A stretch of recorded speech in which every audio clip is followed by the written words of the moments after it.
in over 20 years of practice in this area, I had never seen the degree of panic, anxiety, stress, and oh my God, the world is going to come down as a result of this deadline of the 25th of May.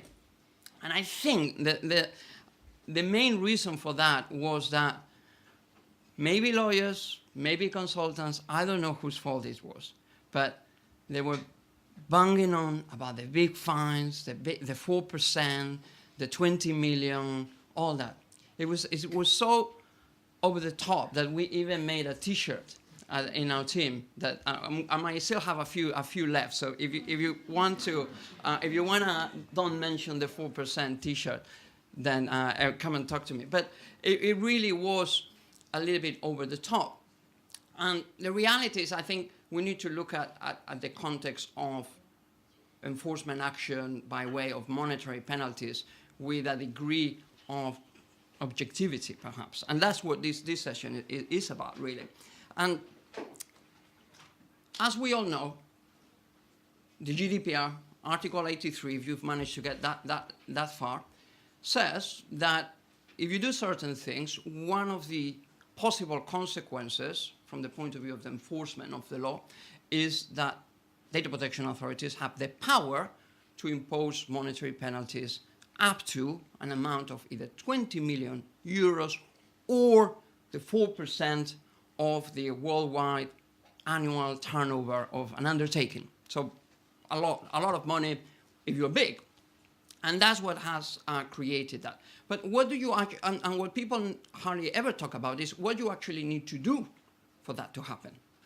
So the law is helpful in telling you what you actually need to do to get that fine. And there are 5 possible things you can do.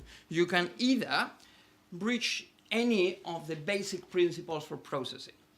For those who need a bit of a steer, that's almost at the beginning of the law, around Article 5, Article 6, 7, all the stuff around the principles of the law, the good old principles, the lawful grounds for processing, consent, also in the context of sensitive or special categories of data. So if you breach any of those, then you are in trouble. Of course, the principles, if you look at Article 5, cover pretty much everything. So that's quite a wide one.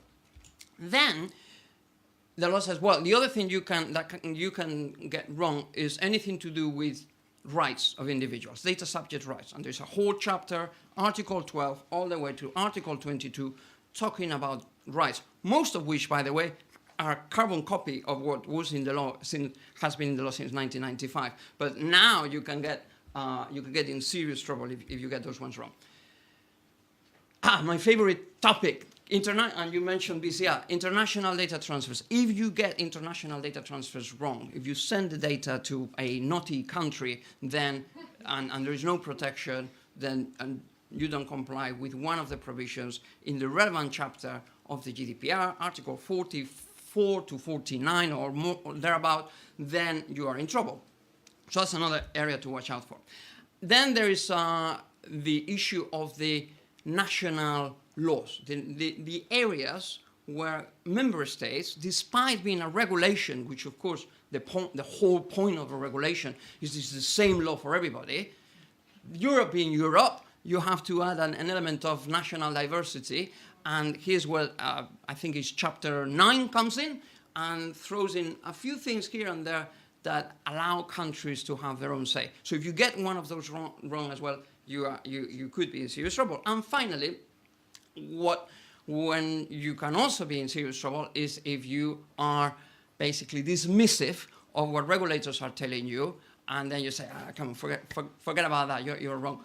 And then again, that's... So if one of those 5 things is what triggers the big penalty, the big monetary penalty enforcement time.